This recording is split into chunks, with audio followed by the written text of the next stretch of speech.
Yes. Welcome back, ladies and gentlemen. Thank you for listening. Thank you for maybe watching.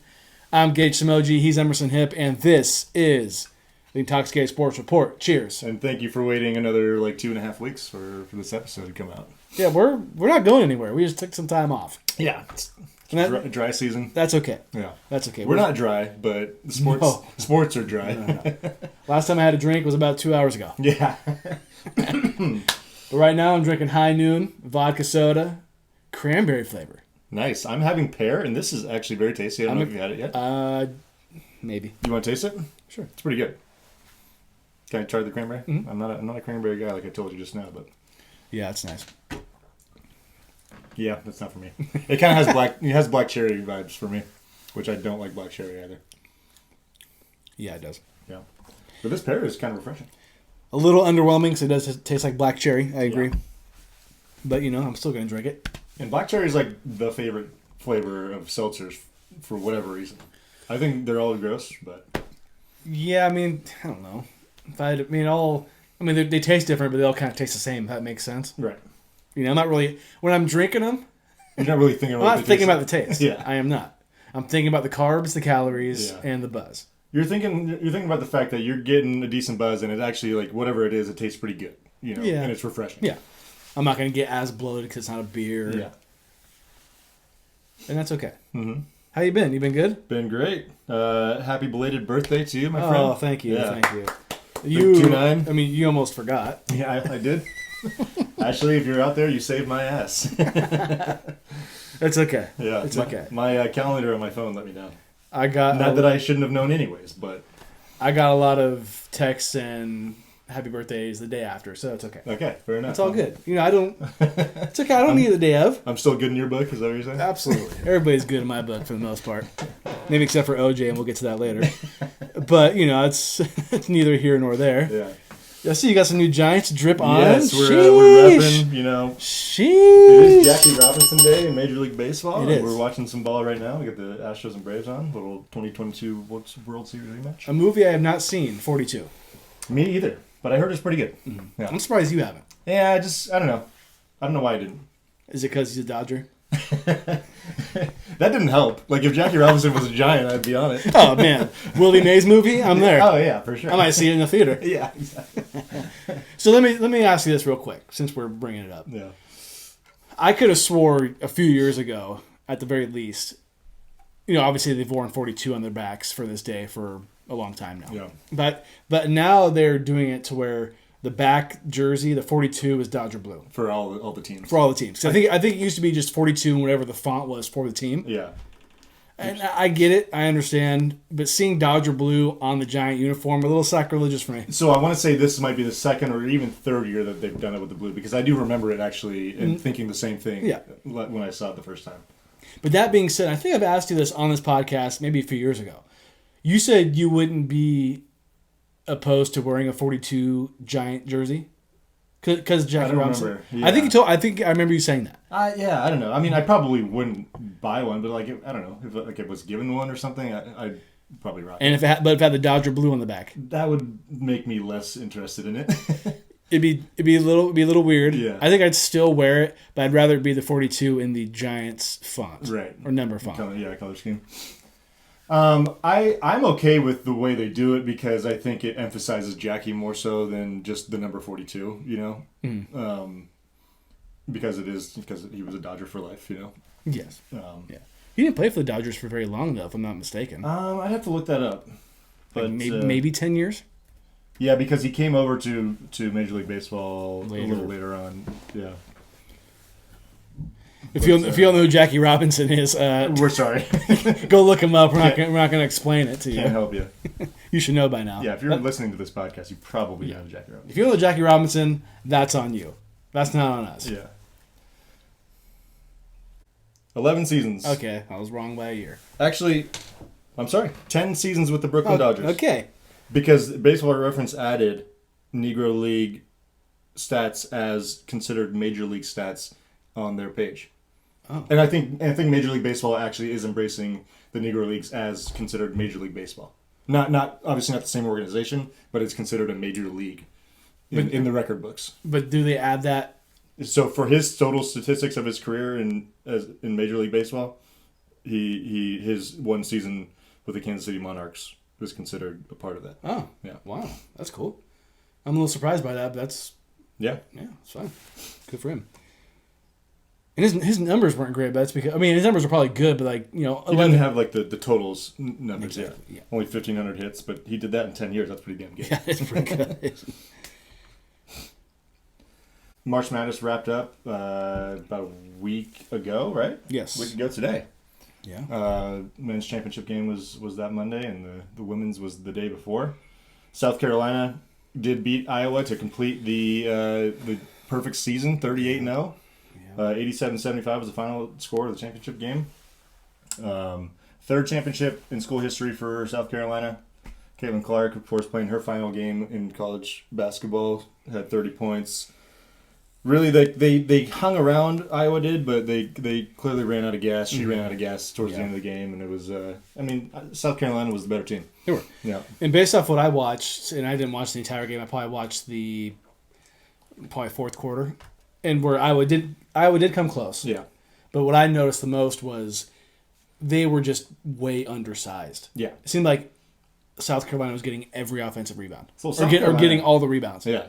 South Carolina has that gal who we'll talk about how Caitlin went first in the draft today, but she was a third overall pick. I didn't realize she was 6'7". I knew she was taller than everybody else, but yeah, she's a tall girl, and she made it tough on them. So Caitlin Clark, hell of a college run, one of the best we've ever seen. Man or woman, Right? Really. Yeah. But back-to-back championship losses, that's tough. That's tough. It sucks that that's going to be part of her college legacy because she was actually so great that if she's not on this Iowa team, they're maybe making the tournament. Yeah. Maybe. Yeah. That's how good she was. She's putting them in national championship contention. They ran the two teams, LSU and this year South Carolina, that were just better. Yeah. Better teams. Yeah. 100%. And it's not all on Caitlin Clark. She did absolutely everything she could Yeah. to get to those points. Yeah, do you think less of her because she can't win a championship, or do you think more of her considering the fact that she took a team that had no business being there to the championship? Yeah. Ask that to LeBron haters. Yeah. It's a very similar situation to what LeBron dealt with playing the Spurs, or even when he was back with the Cavs and playing those Warriors teams that were just better on paper. Exactly. Sometimes there's nothing you can do. Yeah, it was the most watched women's basketball game ever, 18.7 million viewers. Amazing. Yeah. It was the most watched basketball game since 2019, which I believe the game was Raptors Warriors. The final game of the series, probably. So that's men's, women's, college, or professional. Yeah. Anything. It was the most watched game since 2019.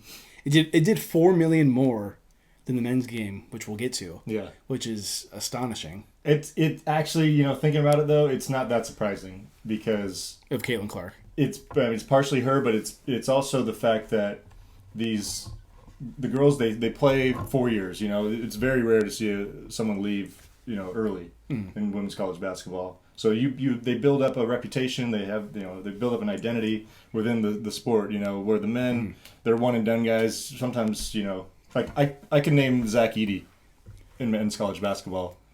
Coming into this tournament, that was pretty much it. I couldn't tell you another college basketball player that I could name off the top of my head. I probably couldn't either. Right. So I think that's the biggest difference. So these players build a connection with the fans. Bronny. Well, yeah, okay, but that doesn't even count. You're right though, but that doesn't even count. You didn't even make the tournament, or no? Yeah, USC didn't make the tournament. Yeah. Well, and I guess we could talk about it a little more when we get to the men's. But do we think that the men's game got so low viewage because what we said last week was the fact that it was on TBS, which I think that didn't help. I think it hurts the viewership because it's not on CBS. I was shocked that it wasn't on CBS. I could be wrong, but I don't. This might have been the first year they took it off CBS. And I've said it many times that even if it's on CBS, the people who don't have a lot of channels on their package can still watch it because that's on the basic. CBS is on the basic channel package. You could have the most basic one and still get channel 5. Exactly. And also the timing of it started at 6:30 our time. It was a little late. A little weird. Yeah. And it was on a Monday, 6:30 on a Monday when people are probably still coming back from their commute, depending on what you're doing. Like your dad, for example. If your dad was coming home on a Monday from the city, What time would he get home normally? I mean, he'd probably get home around game time, give or take. And that, I mean, that might work out for him, but you want to get home, you want to, kick your shoes off, maybe have a beer first, have something like that. So I think it was altogether. I don't think it was a good recipe for the men's game. You could argue they're blowing it also in football by putting the championship game on a Monday. I know they're competing with NFL playoffs around that time, but they can only do. I mean, you got to consider maybe it should be on a Saturday night. Yeah. But yeah, you're right. I think they're. I didn't understand the TBS thing. And Weird. I can't remember it being. I mean, maybe last year. I mean, maybe it's been the past couple of years, but I can't remember watching the championship game and thinking and actually paying attention to. Oh, it's on TBS. I mean, I was like 95% sure it was on CBS even before we figured out that it was on TBS. Yeah. When we hung out and watched the game together. So yeah, that was a surprise. Because is TBS owned by Turner? Mm-hmm. Turner Broadcasting. Is CBS? CBS, they're somehow connected. Yeah. Okay. I don't know what the ownership part is, but yeah. Because there's plenty of games on CBS through the Turner. Yeah, so it's the networks they use are CBS and then the three Turners, which are True TV, TBS, and TNT. Yeah. But also, women's basketball is on the rise, and I don't want to diminish, and I don't think that's what I'm doing to the women's game. I think it's great. I'd be interested to see what it's going to be at this time next year with no Caitlin Clark. I think that might. I mean, I think it could dip. I don't think it's crazy to say that. Yeah, that's possible. I know USC's got Juju Watkins. She's really good. Yeah. I don't know if she'll get to the level of Caitlin Clark. She could. She was only a freshman. Right. You never know. And ESPN has done a lot to push the stars of women's college basketball. So I think that's definitely helping build their brands. Because, I mean, this year in this draft today was kind of a hit on women's college basketball. Right. Caitlin Clark, Cameron Brink. You had Angel Reese. Yep. That girl you're talking about from South Carolina. I totally forget her name. She's got a long name, but yeah. So they'll be missed. Yep. College basketball will miss them, but no question. They have to. College basketball has to figure out a way to make these new girls more popular. And the other interesting thing is that South Carolina's kind of becoming a dynasty. Yeah. They're going to have a target all the time. They're not UConn yet, but they're of that caliber for this little stretch that they put together. Mm-hmm. And then UConn's kind of making a comeback too. I think they recruited the top player out of high school this coming season. And that's a good point because I think who college basketball is really leaning on right now is Paige Becker. It's going to be her show next year. It'll be Paige Becker's show next year, no doubt. Her and Juju. Yeah. That's who it's going to be. Yeah. Yeah. Of people that I know of. Right. And I'm sure, there's going to be other names that start to emerge as well. And I wonder if Paige Becker's could have came out this season. I think she got a year of eligibility back, and that's why she is able to play again. Yeah, which is cool. Yeah, which is great. I think it's a good opportunity for her. Yeah, I think she understands the position she's in. Yeah, and knows Caitlin Clark's out, Angel Reese is out. I'm going to be the top dog. Yeah, South Carolina just lost their best player. Yeah, so yeah, in one of the they're not what they used to be, but UConn's a blue blood, and obviously both men's and women's. Yeah. Speaking of men's, UConn did cruise to their 6th title in school history. They beat Purdue 75-60 in the final. First school to win back-to-back championships since Florida did it in 06 and 07. Shout out Joakim Noah. Yeah, right? There was someone else pretty good on that Al team. Horford. Yeah, that's right, Al. And I'm sure there's other people that Sal will remind us of later that we can't think of right now, but that's okay. That's his job, not ours. UConn absolutely dominated everyone they played.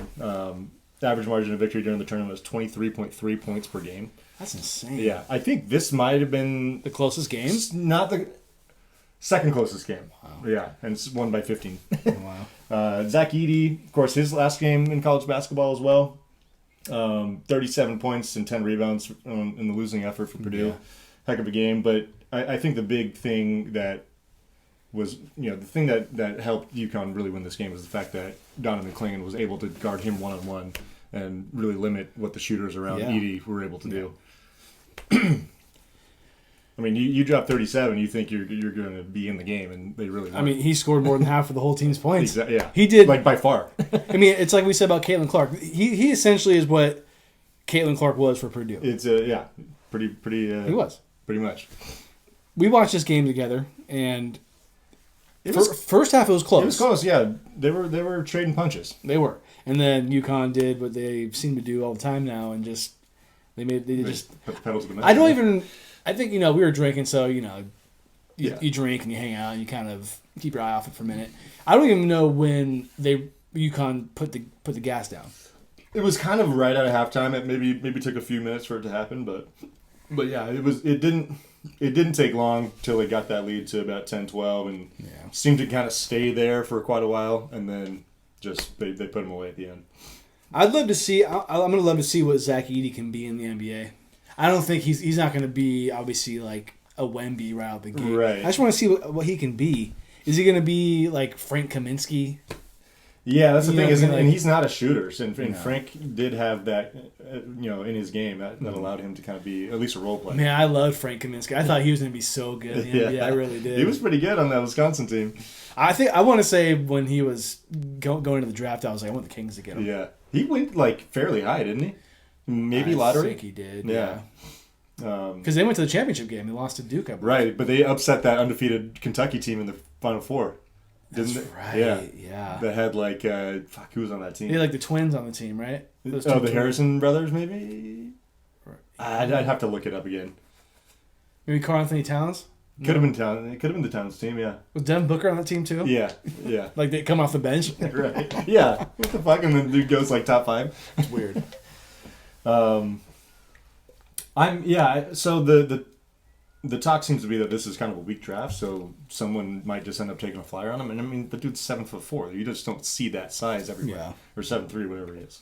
So he's going to get a shot. It's just, is he athletic enough to play in this version of the NBA? Because the big guys nowadays are you got the Wemby and the Chet Holmgren type players. Well, and even Jokic. And Jokic, I mean, he's not like super mobile, but he's got some skill from the outside. Yeah, I think what he should do, and he probably already has this in his bag, but I think it would be really good for him to work on his footwork, like a Hakeem Olajuwon type deal. Yeah, I mean Hakeem Olajuwon was like a stepper, right. He knew what he was doing. You know what I mean? But yeah, I think Zach Edey could really benefit from learning some kind of moves like that. Yeah, so I just don't see him really getting an outside game. No, like if he could.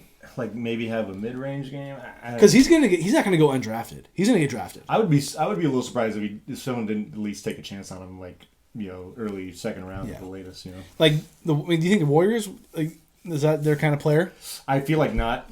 I mean, although I take that back because you think about Looney and he's not like the most fleet of foot, but I don't. It's different. It's hard to say because I would say Looney's probably moves a little bit better than Edey. But I'd have to watch him on the court, Yeah. I think it depends on the draft positioning. But like if the Kings drafted him, I wouldn't want it to be maybe the first round necessarily unless you don't think there's anybody else better. Right. I think he deserves a shot and he's going to get one. Yeah. And I got to give props to Purdue because they made it over the hump. Yeah. By making it to the championship game because they had a couple years where they just shit the bed. Yeah, they were top 1 or 2 seed and just didn't. Yeah, because they were the second 1 seed. Like they were 1 seed last year and lost, right? Yeah. Or was it 2 years ago? 2 years ago, I think they were 2 seed last year and then they lost in like the second round or something. And so they finally, to me, got over the hump. They didn't win it. They ran into a buzzsaw, kind of like Iowa, like we said. Right. And so you got to kind of tip your hat to them a little bit. Yep. No doubt. And also, can you tip your hat to me because I won the champion? You did, boy. The bracket. Congrats, Thank you. Yeah. It wasn't an inside job, I promise. I need to give you your money, by the way. Yeah, pay me. That's all good. Congrats also to Joel for finishing second place, getting the $30 prize. And it came down to the last 3 of us, or me and Arb, really. Yeah, it was pretty much for first place. Anyways, Arb had Purdue going all the way, and I had Purdue and UConn. I mean, for someone who doesn't watch college basketball, the fact that I was able to pick the championship game and the champion right, I feel proud. It's a good call. Feel pretty good. You're on fire this year. Chiefs, Niners, UConn, Purdue. Watch out. I might pick the Cowboys win the Super Bowl next year. Settle down. Settle down. Not good. Other college basketball news. Speaking of Kentucky, just a minute ago, John Calipari he's leaving and he's heading over to Arkansas. Yeah. Conference rival. Jerry Jones is very happy right now. Yes, yeah. Alumni. Yeah, he's going to be their next head coach, signed a 5-year deal. spent the last 15 seasons at Kentucky. It's weird to go and also like what is Arkansas going to expect? Like obviously he was at Kentucky, so he had the ability to just get players based not just because of him, but the brand that Kentucky has built. Now he's going to go to Arkansas. He's not really thought of as a basketball power. Is he just going to keep being able to recruit the same way, or what's the expectation going to be? I think they expect that. I think he expects that because he kind of has what the kids say, riz. Yeah. He's got the charisma. You know what I mean? I'll give you that. And I think when he walks into people's living room, sits on the couch and say, "I want your son to play with me." Yeah. I know it's kind of more of a football term, but I think that's what they expect. And I think that's what he expects. He expects the better players, and I think his name alone will bring that to Arkansas. Right. The other thing that I think about is like he kind of hinted at it after Kentucky's loss in the first round this year that maybe he needed to change his style of recruiting, and is he going to do that now that he's at a different school doesn't have the brand that he was at with Kentucky? And I think this is a perfect opportunity because this is a breath of fresh air. Yeah, it really is. 15 years and let's be honest, he only won one championship. Yeah, only won one. He went to 3 Final Fours. And one other national championship game? Something like that, yeah. And I think he even went to a Final Four with Memphis, with Derrick Rose. He did do that as well. So, he's a good coach. Yeah. He just, if it wasn't for Anthony Davis, he better be calling Anthony Davis every day to say thank you to him. That's all I'm saying. Right. Come back to college. Dude. Why, so he'd get hurt? Yeah, right. I wonder, if he does change his style, like, is that going to be automatic success just because it's John Calipari? I don't know. I think it's going to be something. I don't think I don't expect this first season from Arkansas and him to be in the Final Four. It's going to take a couple of years. Yeah. Because if I'm not mistaken, they only have like one guy on the team right now. I think it was. I think he said three. Three. Yeah. So it's not going to be just boom boom last to first. Right. No. It's going to take some time. And I think he knows that, and I think Arkansas knows that. Yeah. They have to. Yeah, I would be surprised if they were really good right out the gate, but. It's gonna be interesting to see how he fares. It's gonna be weird seeing him wear red instead of I guess he didn't. He always wore a suit, but like coaching a team that wears blue to coaching a team that wears red. Yeah. If he was in a gang, that wouldn't slide. Let me tell you that much right now. Yeah. But happy for him. I think this is it was necessary. Yeah. I think his time at Kentucky was done. They really hadn't been like truly relevant. I mean, I know they were like a 3 or 4 seed this year, but they hadn't been in the hunt for like past like 6-7 years. I think the last time I would say that they were like really relevant was when De'Aaron Fox was there. Yeah, I think that's like the last team. I mean, I think that's after that. It's just kind of like what UConn, their women's team is right now. Right. They were kind of faded a little. We're really good with Breanna Stewart. Won 4 in a row. Yeah. And after that, it really hasn't been what they're used to. Right. So, no doubt. Last but not least in college basketball, Stanford women's coach Tara Vanderveer is calling it a career. Most wins in college basketball, men's or women's. It is interesting, though, that I found out that like 50 of those wins came in Division II basketball when she was coaching at Idaho. But nonetheless, she's got the most. She got 35 consecutive tournament appearances with Stanford, 14 Final Four appearances, and 3 national championships. I mean, one of the best ever to do it. I think I saw the national championships, so she has 3, like you said. Mm-hmm. I think the first 2 were in the 90s. Yeah, it was like either 89, 90, and then 91, 92 or something and then the last one was in 2021? Yeah. I mean, as a head coach, you're doing this for that long. Like, you got to think, after she won the 2 in the 90s, I think... Almost a 30-year gap. Well, and I think they were pretty close together when she won them. Yeah, they were like at 2 or 3 years apart. She's probably thinking to herself, oh, man, this is... Like, we're gonna be like this for a while. Oh, I know, right? And then she only wins one more 30 years later. Right. You got to give it to her for sticking around. And she's Well, it's almost like... She's a legend. Like, well, then Pat Summitt shows up, and then Gino Auriemma shows up, and just like it kind of spoils her party. Yeah, exactly. But no, she is awesome. She's definitely a Bay Area legend, I would say. Well, it makes you think too. Like, she was. I don't know this for certain, but I would take a guess that she was at Stanford coaching the women before Gino Auriemma was at UConn. Yeah, for sure. Because she started at Stanford in like 1984 or 85, something like that. So, what did Gino Auriemma do to convince these girls who are really good to join UConn, and how come she wasn't able to do that for Stanford? You know what I mean? Because, yeah, like you said, she won a couple in the 90s, and she's like, okay, this is cool. Right. And then, Pat Summitt was doing it probably before at the same time, was coaching around the same time, then Gino came. No, I'm kidding. Well, honestly, you think about it that way. It's like, to me, if you win 2 national championships in a, let's say 5-year span, I would think girls want to come and play with you. I mean, what happened? Gino does seem like a sleazy little Italian motherfucker. Gino's kind of like Calipari to me. A little bit. Kind of like a Guido. Some on the side. Slick back hair. Guido might dress nice. Yeah. But congrats. Yeah. Hell of a career. She'll, if they have a banner for coaches, she'll have one. Yeah. Maybe a statue outside the stadium. Yeah. Who knows? I also want to say Dawn Staley. I do appreciate her for being a pretty good ambassador for the sport of women's basketball. Yeah. And just she sang her praises of Caitlin Clark after their victory. That was the coolest thing I saw. Yeah. From that game. Yeah. 100%. That's just ultimate sportsmanship. Yep. It's kind of like the. Just it's kind of like the real recognizes real. Yeah. You know what I mean? That's exactly what it is. So very cool. Yeah. Very cool moment. It's just nice to see people. I mean, she could have said anything at that moment about her team and her. Yeah. But she chose to talk about Caitlin Clark. Yeah. Really cool. No doubt. All right. College basketball in the books. Thank you for joining the bracket challenge. Yeah, that was fun. Good stuff. Appreciate it. I wish I would have lasted a little longer in the mix, but it's all good. Shit happens. It's all good. I feel good about it. I bet you do. Yes, I do. On to the Major League Baseball segment of the show. We got, like we said earlier, Braves Astros are on right now. Speaking of the Astros, they posted the first no-hitter of the year. It was actually just Ronel Blanco, starting pitcher. Game 5 of the season. It was the Astros' first win of the year, too. Threw a no-hitter against the Blue Jays. That was back on April 1st. Geez, that was a long time ago. I know.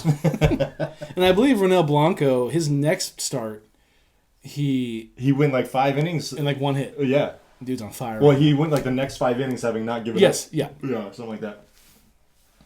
So, yeah. You probably know this guy better than I do, but I'd never heard of him. I think he made his debut last season. Yeah, that's... Or maybe the year before, but he hasn't pitched. It was only like his 8th career start in Major League Baseball. We've talked about this before, but no-hitters just don't hit the... I mean... Yeah, they don't hit the same. They don't hit the same. I'm not... I was honestly, no pun intended. They really don't. They don't hit the same. They don't. Yeah, it's... I just... What happened to him? Yeah. Is it because... Do you think the... I'd say there's been a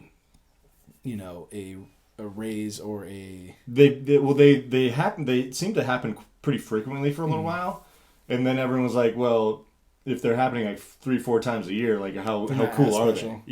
Well, I think the fact that there's been a lot of combined no hitters, those are lame. I think those have kind of diminished they've diminished what no hitters with one pitcher really mean. Well, yeah, they just it has changed things, and the fact too that.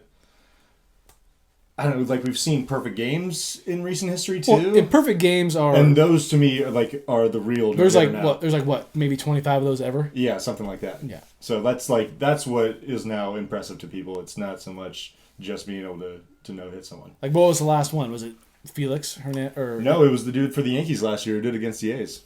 Oh, that's right. That was Domingo Germán.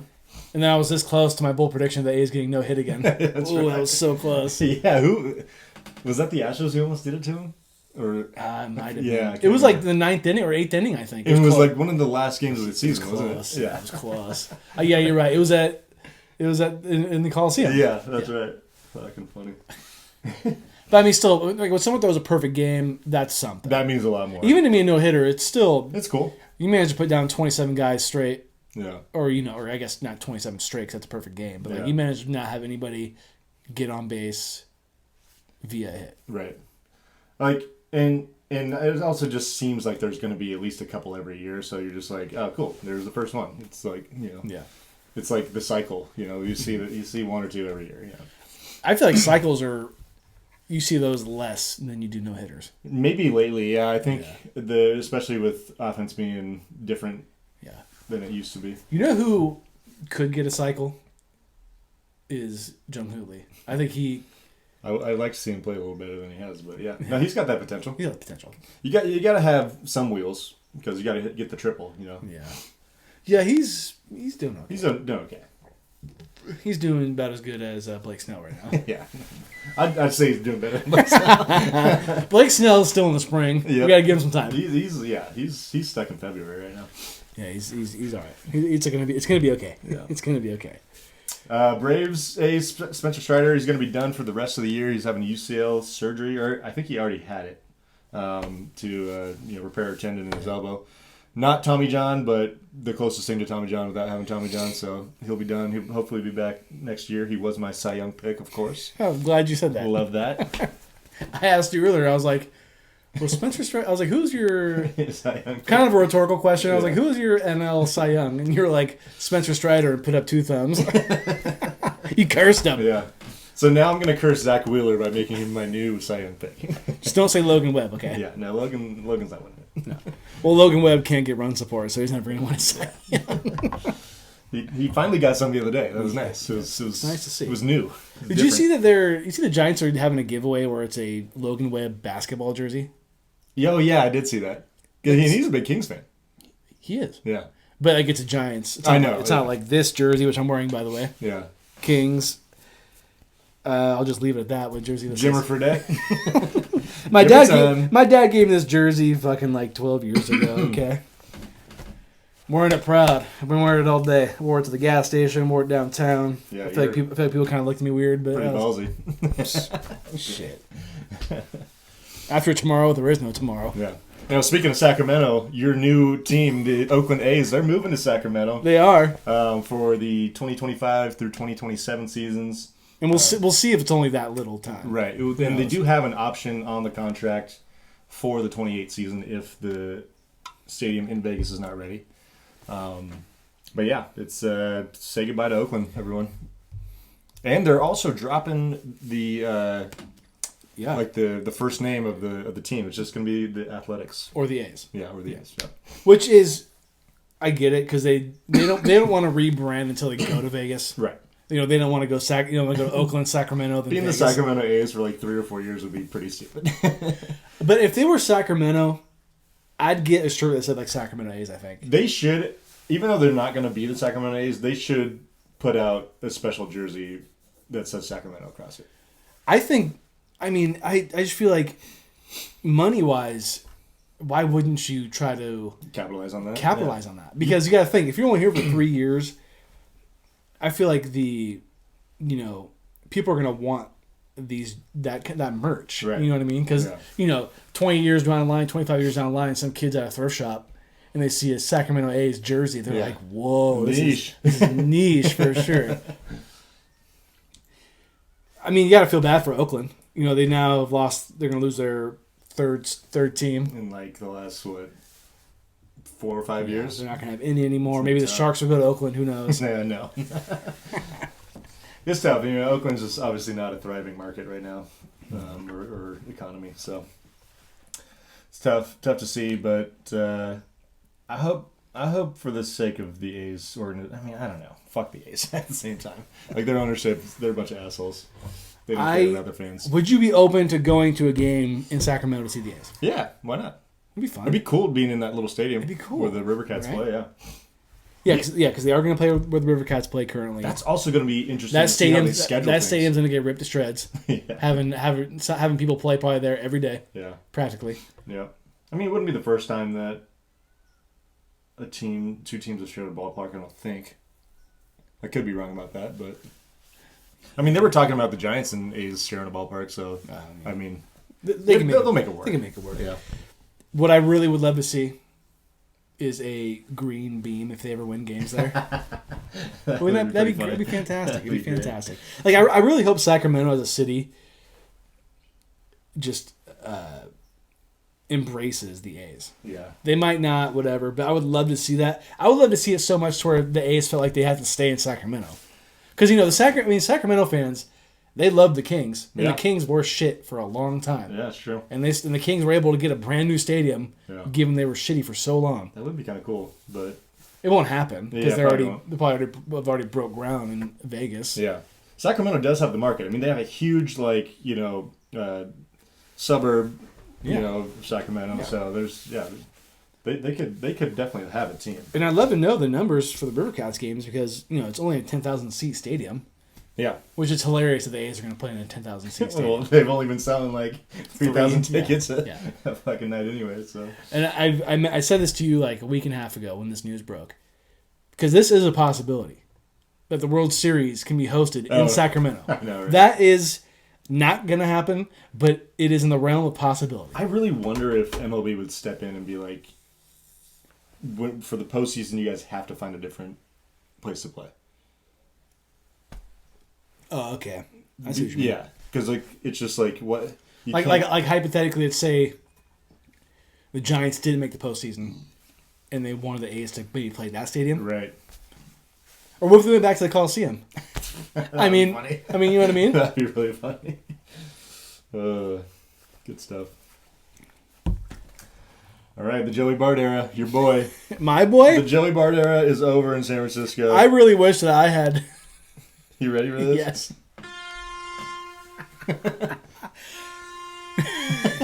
Bart train coming through. I really wish I had the clip of you saying Joey Bart from like 3 years ago because you were on that guy like white on rice. And then it got so bad to where you couldn't mention him without taking a shot. And then when he became the starter, we had to, nix that whole thing.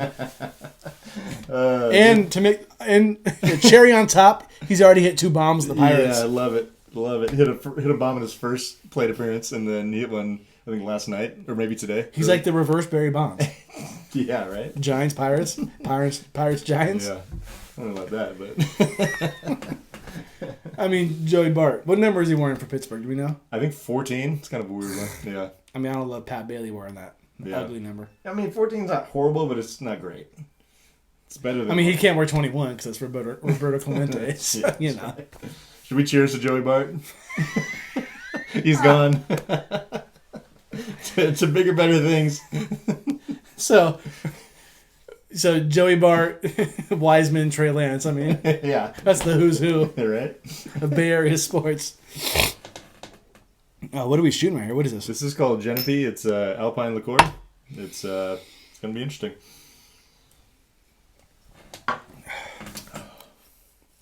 That's fine. I really wasn't sure what to expect.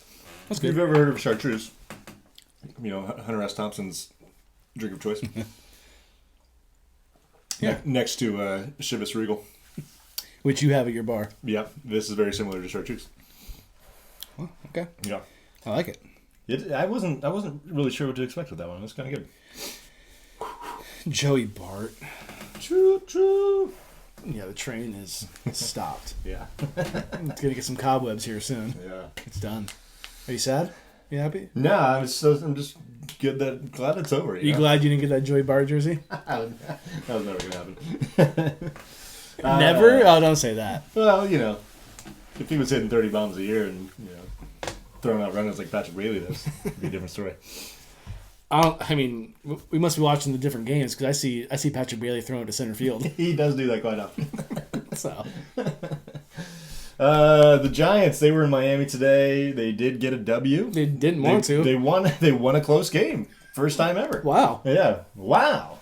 They'll be there tomorrow and Wednesday for a 3-game series before they come back home for a 10-game homestand with the Diamondbacks, Mets, which I'll be seeing them play the Mets next Wednesday. Oh shit! And then we might be going to see them play the Pirates in a week and a half. So yeah. Oh, Joey Bart. Joey Bart, he can be back in town.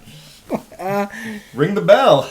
Bold prediction: Joey Bart hits a tank against the Giants. That would be great. That'd be great. I would sign up for that. Giants 7-10 on the season, haven't gotten off to a great start. Only scoring 4.3 runs while giving up 4.9 runs a game. Pitching definitely needs to be better. There's no question about that. Yeah. Obviously, Blake Snell's not off to a good start. He needs some time. Yeah, you gotta let him warm up. I said this before the year, and I've been saying it, ever since. Like they gotta find a way to keep their head above water before they get Cobb back, and before Robbie Ray comes back after the All-Star break, which that's gonna be a long ways away. But just kind of stay in it, and then hopefully make a run. I'm calling for a Pete Alonso acquisition at the trade deadline. Okay. He's free agent after this year. So, what's daunting about this 10-game homestand is the Giants can win every game, and they still would only be 17-7. 17, yeah. Well, I mean, yeah, it's baseball. It's baseball. Yeah. It's baseball. Yeah, I mean, 17. I would take 17-10 in a fucking heartbeat. Well, yeah. Regardless of the circumstances. Okay. You kind of know what I'm saying? Yeah. Like, you win 10 games in a row, which is pretty hard to do in baseball, Still I would only say. 7 games. You're still only 7 games over? Yeah. Hey, the Dodgers lost yesterday, though. Yeah, Dodgers they're not dominating. They're playing good ball, but not dominating. My MVP, Mookie Betts, is looking pretty good, though. Yeah, he is cooking right now. You know what he reminds me of? Like the classic softball ringer. Put him anywhere. Yeah. He'll do it. Have him hit. He'll go 4 for 5. Yeah. Something like that. I mean, The dude's just good. yeah. I know he's made some highlight plays at shortstop, but I think if they're smart, they're going to consider making a trade to acquire a shortstop because I just feel like that's going to come back to bite him at some point. You think so? Yeah. Where do you think he's the best in the outfield? Right field? I think right field is probably his best position. He was pretty good at second base last year, so I think that would be more ideal. But yeah, the fact that he's not playing the outfield is crazy to me. But I know that they got a lot of depth, and that's just where he fits best right now. Yeah. Top performers for the Giants so far: Michael Conforto off to a great start. Looks like he's healthy. He's got 4 bombs already. This is Devin's Bay right here. Yeah? Little boo thing. Yeah. She loves Conforto, her some Michael Conforto. All right. Okay. She loves, for some reason, she loves Malik Monk. Couldn't tell you why. Even though... Because you hate him? No. But I'll say this. We'll get to the NBA segment, but the Kings miss Malik Monk, and I'll keep it at that for now. Okay. So you're finally admitting admitting his value? Yes. Absolutely. Yeah. I'll admit his value. Also, Lamont Wade's went off to a great start. He's getting on base at a 471 clip right now, which is outstanding. He's got a pretty swing. He does. Yeah, when he connects, it's like, oof. It's like Bonds-esque. Yeah. A little, He gets some back into it, too. Yeah. Something about left-handed batters. It's a good-looking swing. I can't explain how and why, but it just is. They really do. Jordan Hicks also having a great start to his, officially being a starter. Giants are 3-0 in his 3 starts, and he's got a 1 ERA and 18 innings pitched so far this year. Is this your version of Giants of the Month, or are we going to get there? I don't know if we're going to do Giants of the Month or not, but yeah, this is kind of just giving people a taste of who's doing well and who to keep an eye on. I'm ready for Nick Ahmed's been fine. He's got the Gold Gloves in his bag or whatever. Yeah. But Marco Luciano needs to come up. He needs to start producing for the major league club. I think he could be an X factor for the second half of the season. I'm ready for a 4th-out comeback. Did he realize I deleted the account? Did you? I wasn't sure if I told you or not. Oh no, I didn't see that. Not to say that it couldn't ever come back, but it's just you just got too much going on in life right now. Yeah, that's fair. But it was fun. 4th out was fun. I just it didn't feel supernatural. Like this is easy. Like just yucking it up. Yeah, I mean I couldn't imagine doing this or anything by myself. Yeah. I feel like it'd have to be heavily sauced, and if that was the case, it wouldn't sound good. Right? So Yeah. Like I think I could do 4th out as the solo voice, but I'd have to have someone bullshitting with me on the side. At least. And I think we had that idea as well. Like you have like Taylor or like someone who knows ball. Yeah. Because if I was on it, it'd just feel like this kind of, and I don't know baseball like that like you do. You know what I mean? Yeah, I think it would be fun to have someone who, because like Taylor's actually a good example because he looks at it more as like the player's side, since he played in like college, and even like if I had Brett too, similar idea. But Brett has an analytical mind as well. Yeah. But yeah, I wouldn't be opposed to doing like a spin-off of that or something at some point. Right-handed batters. Off the top of your head, what's a really good right-handed batter, like the backswing? Like the prettiest right-handed batter. Oh, like like one of my favorites? Because I know off the top of my head, and I hate saying it, but it's Hanley Ramirez. I thought he had such a pretty right-handed swing. He had a good one. I wouldn't say it's super pretty, but like if you're a baseball guy and you see it, like Miguel Cabrera had like just a great like approach. Yeah. Like he could push the ball to right field with a lot of power. Pujols had a great one. His was more like his was like an aggressive hard swing. Because if you had it up, he would just he'd make you pay. Yeah. I'm trying to think of one today. Because even Sammy Sosa had a pretty one. Yeah. Mark McGwire to me was Mark McGwire. You could see the loop in his swing, which was funny to watch. He was obviously successful with it though. Maybe A-Rod a little bit. I mean, A-Rod's. I think watching Judge these days, you just can look at him and say that guy's dangerous even without swinging the bat. Yeah. And then when he connects, he makes it look so effortless. Yeah. Trout, he's got that really short compact swing, Mm-hmm. but he's obviously awesome. Altuve is a pretty good one. Not Mauricio Dubon. I mean, Altuve will hit it if it's 2 feet above his head. Yeah, that guy's got a hack for sure. But Hanley Ramirez, I always thought he had the prettiest right-handed swing. Yeah, he held the bat with it looked like 3 fingers. Mm-hmm. So he had just really long barrel. There was something to it. Manny had a good swing too from the right side. Yeah. Obviously, we're talking about a bunch of legends. Well, yeah. But Hanley Ramirez isn't. I thought Justin Turner has a really Justin pretty Turner, swing. yeah, and the way he stood over the plate and still got around on pitches, he's having a good year for the Blue Jays too. Because the lefties, I think we could rattle them off. Yeah, they're automatic. Ken Griffey, Barry, you name it. I'd love to ask Danny because I know he could probably just rattle them off too. He'd throw a bunch of 90s and 2000 guys out there. Even Alfonso Soriano, it wasn't. He had that interesting stance. He kind of reminded me of Altuve with the leg kick, the high leg kick. Yeah. Yeah, he could bop it. Yeah. Twist it. Pull it. I saw in that video I sent of the Yankees fans. Yeah. Someone in the comments said, "Oh, you went." It was something along the lines of, "Oh, you went bad with the name on the back of the jersey, the Soriano one." Yeah, because I'm like, get the fuck out of here. These Yankee fans are taking this shit way too serious. Come on. I can't wait till it's 2050 and the Yankees finally put names on the back of the uniforms and people freak the fuck out. Like that. They're not. People freaked out. I think about the Nike logo on the front. Yeah, I know, right? It's it's tainted. It's come on, dude. Chill the fuck out. You guys aren't you guys aren't the Louvre. No. Come on. The Louvre. Jesus Christ. No one's putting Babe Ruth's uniform in the Louvre. Come on. That's great. Let's get real here. Let's get fucking real. It's a sport. That was a good one. The Louvre. Seriously. Come on, man. Should we put these Jackie Robinson jerseys in the Louvre? I'm kidding. Well, no, I thought you meant actually his jersey. No. Because I guess if you're gonna put any baseball jerseys in the Louvre, some historical. Babe Ruth might be in there, but you're not. I'm not putting Aaron Judge's 99 in the Louvre. You know what I mean? The only 99 I'm putting in the Louvre is fucking Wayne Gretzky. That's it. Right. I'm sorry. That's it.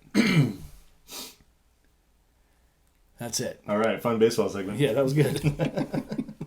Okay, let's move on to the NBA. But before we do, our good friend Garrett just texted us about the Sharks score, and we happened to tune in. Second intermission, and it is 9-1 Oilers over the Sharks. Whew, that is Didn't take long for the Oilers either. They scored less than a minute into the game. But speaking of Garrett, I was going to say this for last call, but since you mentioned him now, our boy went to the Sharks game last week. I believe it was against the Blues. Yep. And there was a hat trick in that game. And Garrett, sure as shit, he threw his hat into the ice. So he actually threw the giveaway hat, though. Did he? Yes, because I saw him yesterday. I talked to him yesterday. He threw the giveaway. He didn't throw his actual hat? Did he wear a hat to the game? He did, yep. Oh, okay. Yeah. Talk about a perfect game to go to. Right. To have a hat trick. Yeah. To give away hats. Yeah. I love seeing fucking Eklund. So Eklund was the guy who had the hat trick, and he was wearing one of the hats. Yeah. Because it was the overtime winner was his third goal. Yeah. Well, then I think I saw the goalie, too. Yeah, I think wearing you're a right. hat, too. Yeah. Okay, so that makes it not as cool to me. Right. Because, I think I've always asked you, would you throw this hat tonight if they had a hat trick? No, I don't think so. I wouldn't throw any hat. I don't think I'd throw a hat. It would have to... It'd have to be a beater. It'd have to be a beater, and I'd have to be close enough where I knew it was going to go over. I'm not going to be... Okay, well, I'm not going to be 20 rows deep and chuck miss. Oh, yeah, if you're close up to the glass and you can make it. Yeah. Would you throw it? This one, no. Obviously, I just bought this. Yes. Probably worn it 3 times. I wouldn't throw this hat. I wouldn't throw any hat. I Yeah. wouldn't do it. The thing is, I never would wear a hat to a game that would be worth throwing onto the ice. Exactly. Let's just be real. Exactly. But that's great for Garrett because he's been to 2 games this year. And that's more than us combined. Right. And it was a win. It was a great game to go to. It's probably one of the highlights of the year for the Sharks, to be honest. Yeah. But he didn't throw his original hat, which makes me a little bit sad. But luckily, there was no hat to throw. Yeah. And the pictures that he posted of them at the game, and he met Kevin LeBanc. That's fucking dope. That's great. That's awesome. Now, you guys have met Sharks. I need to meet a Shark now. I know you're lagging, dude. Fuck, dude. You're telling me. So Garrett, good for you, man. Yep. Good for you. Our Sharks stink, and I promise you, one day they will have a cup. Yep. Got the best odds for the first pick coming up this year, so. And I will be with you when they do at the parade. All right, so playoffs are set for the NBA play-in games. They're going to be starting tomorrow. Let's update the Kings on their finish of the year. They finished 4-6, a little bit tough down the stretch for them. It's been ugly. Yeah, finished the season with a 46-36 record, 9th in the West.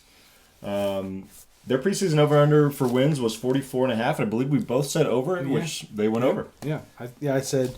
I have it here. I I said. think we both went over on the Kings and under on the Warriors, if I remember. Yep. Because the Warriors were 46. Because I thought, thinking back, it was 45, but it was 47.5. Yeah, I think on the day before the season started, it went from 48.5 to 47.5. Oh, okay. Yeah.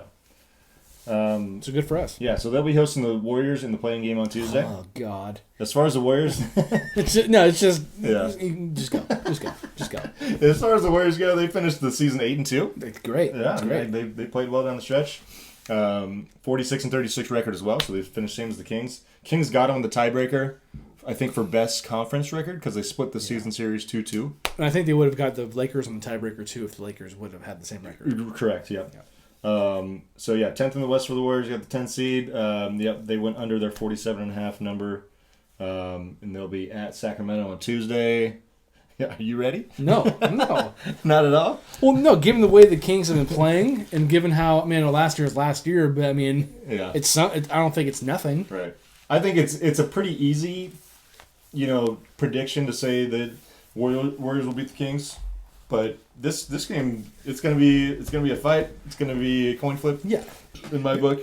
Because are you gonna get the Kevon Looney 20 rebounds? Or are you gonna get the Kevon Looney's not gonna play? You don't think so? I think he will play. Well, he'll probably play some of the Sabonis minutes, but he hasn't been in the rotation for the Warriors. He's been He's been darn near irrelevant for the last half of the season for the Warriors. Are you gonna get the Keegan Murray 7 threes game? Are you gonna get the Steph 50 game? Right. You can get the De'Aaron Fox 35. You can get the Sabonis 25 and 15 game. Yeah. You can get the Draymond 25 and 10 game. You can get the Clay 37 and 1/4 game. You don't know. I really don't know. We've thrown it back 10 years now. Well, I hope not. My heart, and this isn't surprising knowing me. Yeah. But I don't think the Kings are gonna win this ball game. I don't, because the Kings have not been playing good basketball. Yeah. Yeah, I think if you're like we talked about earlier, I think not having Kevin Huerter out there, and I think not having Malik Monk out there, it's going to hurt him. I talk shit about Malik Monk constantly because I don't love the way he plays basketball sometimes. Yeah. But he is, he might, if he doesn't win Sixth Man of the Year, he's going to be top 3 in voting. He does matter in this offense and in this team. They're definitely hurting in the off guard position. I kind of forgot about Huerter. He didn't have his greatest year, but he definitely is. He's a part of the rotation. Yeah, but in one, take another rotation guy out of the mix. A winner take all. He could hit 5 threes. Out of nowhere. You never know. He's kind of like he's not Klay Thompson, but he's tricky. He's like that kind of. What he wants to be that. Right. You know what I mean? No doubt. What are you thinking? What's your? Honestly, this is gonna be a cop out, but I don't give a fuck. I think it's just fun that we get this. Well, it is very fun. It's super fun. It's to me, it's zero stress. If the Warriors lose, they didn't have the team. Yeah. And if they win, they still don't have the team. But cool, we get another game, whatever. Yeah. I think it's just fun that we get this more than anything. It is. Yeah. It's gonna be great. I hope we can watch it tomorrow together. Yeah. And I think in my predictions originally, I think I did say I think the Kings were going to take a step back a little bit because I forgot they were the 3 seed last year. I know, isn't that crazy? That's really good. Did they win 50 or were they just shy of 50 maybe? I feel like they it might have been close. I don't know off the top of my head. Yeah. But I mean, I've said this before. This podcast is the gift that keeps on giving because we keep getting these Niner Cowboy and these 100%. Warrior King matchups. Yeah. When it matters, you Yeah. know what I mean? It is going to be fun. I'm going to be nervous. Even if the Kings win, do I expect them to win the next game, which would be not even a playoff series? You have to play the winner or play the loser of the Pelicans Lakers. Right. Which, if they play the Pelicans, I mean, the Pelicans have owned them. Yeah. They have kicked their ass. It's been bad. Pelicans are It's tough, just man. it's a bad matchup, and I would rather play the Lakers Yeah. because I think Anthony Davis has never beaten Sabonis. That is still crazy, and it's not like 3 times. It's like 9. 10. It's like 9. I think he's 10-0 against him. Yeah, something like that. So it's a large sample size. Yeah. I want nothing to do with the Pelicans from the King side. The Warriors, like, how do you feeling? Like, who would you want to play? Who do you want to avoid? The Pelicans also whipped the Warriors' ass on at least one occasion this year. I think I would take the Lakers just because of familiarity, but like Anthony Davis gives the Warriors a really tough time. There's no question about that. Mm-hmm. So it's kind of pick your poison. I do think that those two teams are definitely more equipped to make it out of the play-in than both the Warriors and Kings. Yeah. I mean, I do like the Warriors' chances for sure against the Kings tomorrow night. After that, it's like tough. Yeah, it's good. It's like them getting out of the play-in overall. I give them a 20% chance, honestly. Oh, I mean, I feel the same way about the Kings. Yeah. Even slimmer, probably. Yeah. I mean, it's fun because, like, for us, it's not. It's essentially a Game 7. You're playing 2 Game 7s in a row. Yeah. And it's nice that we can get this, and it's not the postseason, but it's not the regular season. It's just kind of that weird, somewhere in between, that weird limbo area. Yeah. So it's nice to have something to root for. I wish the Kings, they could make the playoffs, but I don't really see it happening. Yeah. I think it's. I think this could be good for the Kings if they happen to lose and don't make the playoffs, because it means they have things to work on. They have to draft better, and I think they just have to get. I think they have to get tougher. I think they're too finesse. I think they're kind of soft. I think they're too finesse. Yeah. I think they need to get a true number 2. Yeah. Because to me, Sabonis, it's just. Sabonis does a lot, but it's like how valuable is his production? You know, it's really tough to say. Yeah. And even like De'Aaron Fox is really good, but like if he's the best player on your team, like how far do you expect to go? They're probably feeling fortunate that they have either of them, but like I don't think anyone looks at the Kings as a championship contender right now. No. And what really makes me sad, knowing how bad the Kings have been in their years, how are you going to tell me the Kings have been so bad for so long? And De'Aaron Fox is a really, really good player, and we're lucky to have him. Yeah. Him and Sabonis, they really have put the Kings back on the map.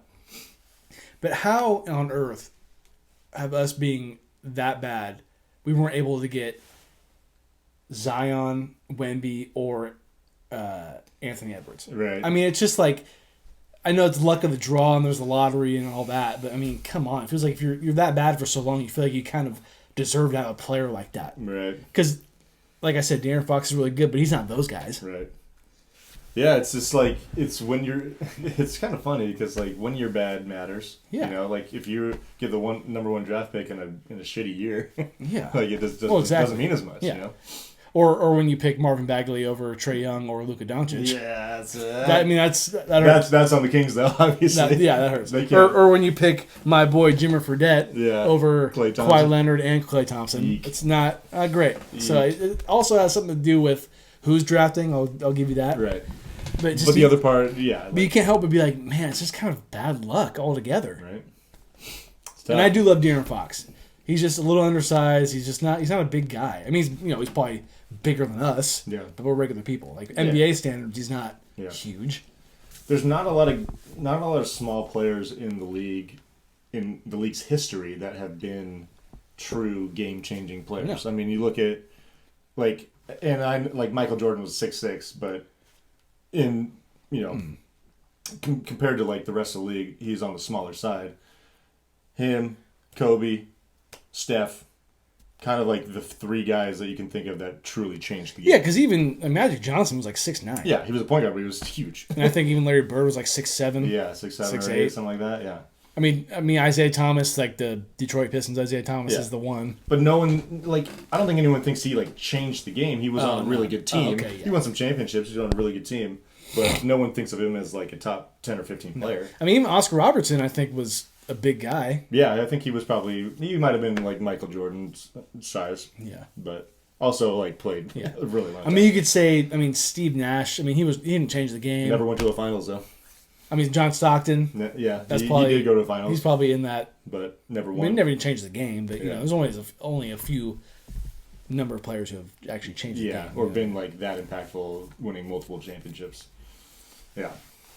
So it's tough. Yeah, it's tough. But, it's going to be fun tomorrow night. It's going to be nervous. It's nice that the Kings are at home, but the Warriors have been a really good road team. They apparently this was the 6th best season on the road record-wise for the Warriors in their history. Yeah, I did hear that. That's pretty. So, for the Kings... Especially how bad they were last year on the road. Because I know every fan walking into that building tomorrow night is going to think about that Steph 50-point game. Yeah. It's going to be hard not to. How can you not? All right. I'm thinking about it right now. I saw tickets for that game, like, baseline, $200. Oh, yeah. Which, it'd be great. I'm surprised they're not more, honestly. It'd be great to go to. Yeah. But, System of Down tickets for $200. I didn't want to go to that, so... Which is just such a... what's a better experience, better 3-hour experience? That or Warriors Kings game? If you're asking me? Yeah. It's actually kind of tough because if the Kings were to win that game against the Warriors, it would be so sweet for me. Yeah. It'd be so sweet. So I was in the kitchen last night, I think last night, 2 nights ago. My dad's in the room right next to the kitchen.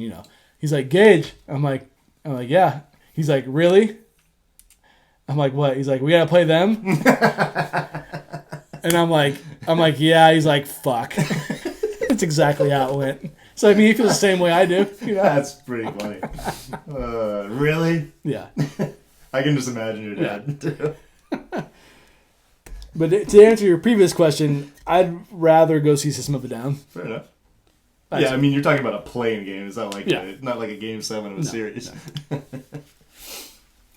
All right, so before we do our first round playoff predictions, we're going to do the contender rankings, final one before the playoffs. We're going to continue to do them until the conference finals. Because at that point, it's kind of... Yeah, because you're down to 4 teams. Yeah. Do you want to go first on the contender rankings, or me, or what are you feeling? You can go first. Okay, cool.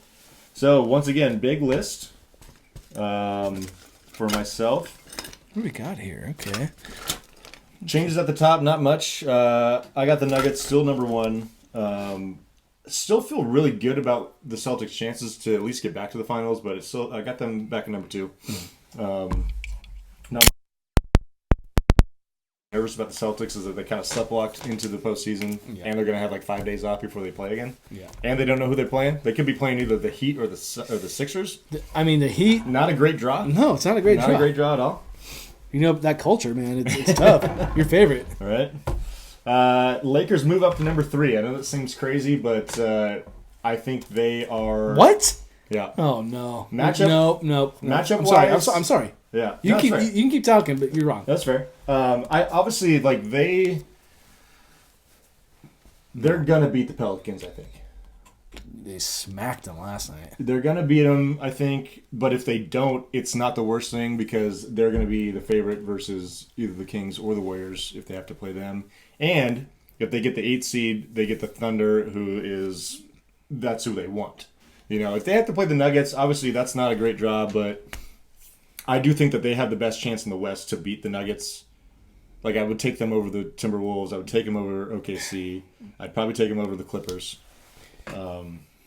So yeah, it seems weird because they do have to play in the play-in, but I think they have the best chance of beating the Nuggets in the West. I got the Wolves at 4. I don't really love them being at 4, but I think they are who they draw in the first round. They're going to be playing Phoenix. I like them against Phoenix. Yeah. That's not a great draw, but I like them against Phoenix. Coming in at number 5, I got the Knicks. The Knicks got the number 2 seed, which I think is actually pretty big for them. Bucks are flailing right now. But I do have them still at 6. The Knicks? Yeah. You're telling me you can imagine the Knicks hoisting the trophy in June the things would have to go right. Like things have to go right for every team below like the Celtics here. Yeah. Okay. Right. Yeah. I mean, like I could just have a two team list. Because but I'm not going to be that way. Because can I imagine OKC, the Clippers, the T-Wolves, Mavs, and Sixers? No, It'd be hard. it'd be hard. Yeah, but I think I'm giving them a sliver of a chance here. Yeah, I'm just talking shit because the Knicks aren't on my list or the Lakers. So. That's fair. Because it looks like you have every team except for the Warriors and the Kings. I got 13 out of the 20. Okay. Yeah. The thing, it's just like I'm trying to imagine like who is going to be in the conference finals and going from there. And like obviously we have the Nuggets and Celtics we probably value the most on each side. Yeah. And then it's like, to me, I'm just trying to figure out who I give the best chance to beat either of those teams in each conference. I think it's really a crapshoot because, like I've said in past weeks, we just don't know how seriously each team has taken the regular season. And are they going to flip the switch when it comes to postseason time? Okay. Yeah. So Knicks, Bucks, 5 and 6. I got the Thunder at 7. I just think that they are in a position where, like, even if they get to play any of those playing teams, they might not be just a complete favorite. Like they're going to have to tough that series out, or might not even win it. Clippers at 8. I mean, the Clippers have the star power, but I kind of fell out of favor with them over the last month. Sixers are getting hot. They won 8 straight to finish the year. I got them at number 9. Tough part is they have to play in the play-in. They may be playing Boston in the first round, and I'd take Boston over them. Heat 10, similar situation to the Sixers. I think that 7-8 game is going to be kind of fun. Sixers and Heat. Yeah. On Wednesday. Suns I got at 11. Yeah, the Suns have kind of like the Clippers. They have the star power, but I don't think they're going to beat the Wolves. Mavs, they got, I think, a pretty good draw for them in the first round. They're going to play the Clippers. Yeah. They can beat the Clippers. Yeah. I probably should have put the Mavs a little higher. But I have them low too. So yeah. But I mean, like, I still don't see them really. I know they went to the conference finals a couple years ago. I wouldn't put them as a favorite to get back, but I think they could. And then last but not least, Pelicans. I think them not getting that 6th seed really fucked them. But they do have, I think, a pretty damn good team, and they got a chance to surprise someone. Okay. So my top 2, Celtics, Nuggets. It's kind of obvious. You got Celtics 1? Yeah, Celtics 1. Did you have Celtics 1 last time? I've had Celtics 1 since the get-go. You never put the Nuggets ahead of them? Okay. I've had Celtics, Nuggets every week. Gotcha. Or every time we've done this. Instead of the Bucks 3 like I did previously, I have OKC, and it's really hard. But they are the 1 seed. I feel like I have to respect them. Like I said, can I see it? Can I imagine a team this young really winning the championship? No, I can't. But they're going to have home court throughout the Western Conference playoffs, and I think that's something they're if they even get to take advantage of it. Yeah, exactly. I brought the Bucks down to 4th because they were 3rd last time we did this. They're just slipping, dude. They're slipping. They are not playing good basketball right now. I don't know if it's a Doc Rivers effect or what it is, but they're not playing well. I can't really explain what they are. They're like an enigma. The whole Eastern Conference is hard to explain. Yeah, because when I see the East, isn't 2 through 8 separated by like 2 games or something like that? Yeah, or that 3? sounds about right. Yeah. When I see the East, I can only see the Celtics and the Bucks winning the championship. Like, realistically. And I imagine you're only giving the Bucks a chance because of Giannis. Giannis. I mean, I guess Dame a little bit, but Giannis, Dame, Middleton. Yeah. A little bit. Yeah. But Middleton's kind of like a side guy. He is a side guy, but he has that experience. I mean, Doc Rivers also is a championship winning head coach, and he's been doing other finals. I think that is something. Yeah. I think having that experience as a head coach means something to me. Clippers at 5. They're not playing well, but the star power, it's hard to kind of look past that. Yeah. Do I believe James Harden can win a championship? Kind of, not really. Yeah, it's tough to. We just know what he's done. Yes, yeah. But it's kind of like Doc Rivers. You have Ty Lue as the head coach. I think that's something. Yeah. He knows how to win. Yeah.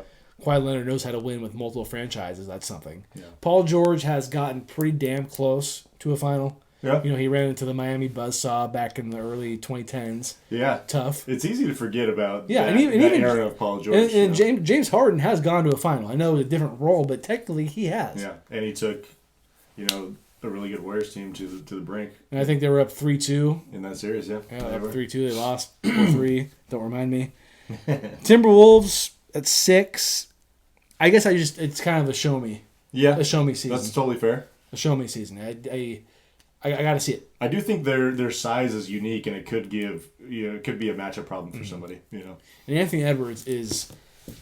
I mean, I know everyone likes to try to say the next Michael Jordan, but when I see Anthony Edwards play basketball, it looks like Michael Jordan. Right. You put him in a Bulls 23 jersey, it looks pretty damn similar. He's got the hops. He's got the game. Yeah. 7. I got the Suns. They don't really have good chemistry. They're a weird team. I can't figure them out. They're weird, but they do have the star power. Obviously, Kevin Durant's won a couple finals. They have Booker's been to one. Bradley Beal was, in the Bermuda Triangle, which is the Washington Wizards. So he's never even gotten close to that. Right. But I think it's in the realm of possibility that they can win the championship. Yeah. Because of the star power alone. But yeah, I think, for sure.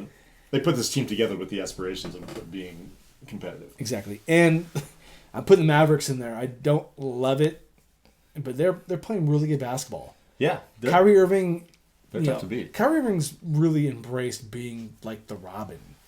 And he hasn't had any kind of he hasn't really opened his mouth. Yeah. Since that whole weird Jewish thing that he saw on Netflix or YouTube or whatever. Remember that? It does seem like he's been very, very quiet, which is that's great for him. Which is great. I don't know if he came to realization or if someone talked to him, but whatever he's done, it's been working, and they've been playing pretty good basketball. They really have. And I'm gonna respect the Sixers since Embiid's back. I think it might be a tough hill to climb, being the 7th seed. Yeah. Yeah. Or they're in the play-in, right? Yeah, they're playing. I think they got the 7th seed. Yeah. It's going to be a tough road for them, but I think, and Embiid, it's he hasn't even made it to a conference. Yeah, conference he's final. had his troubles in the playoffs. He hasn't even made it to the conference final, so that's why I have him probably last on my list. Every other team besides that, I just can't see it. Yeah, I do respect you having the Pelicans, the Heat because of the culture, the Knicks. I mean, I don't know, they almost lost to the Bulls yesterday. You know what I mean? They did go to overtime. So that's mine. I do think the Knicks are actually the second. I mean, the Sixers could be the second best team in the East, but I think it is the Knicks right now. Because I mean, I don't like what's going on in Milwaukee. Yeah, the Bucks are they're slipping. Giannis is literally the only reason I have them as high as I do. Yeah. And really, like we talked about, it's 1-2, and then everybody else is kind of pretty much the same. Yeah. I think the Wolves are an interesting team, actually. Now the Cat's back. I think I don't even know if it's possible. No, it would happen in the second round. If it's Nuggets Wolves second round, I'm not saying they're going to beat the Nuggets, but they'll make them work for it. They'll make them earn it for sure. I think they will. All right, so playoffs are not totally set, but we're going to make some first round predictions because we will not be back together before the first round starts. So we're not going to do. Are we still going to go every other week from here? We could try to get together next Monday if it works out. It's up to you. Yeah. I mean, since I just thought you said that you wanted to do this again once the playoffs started. Yeah, and I think we should.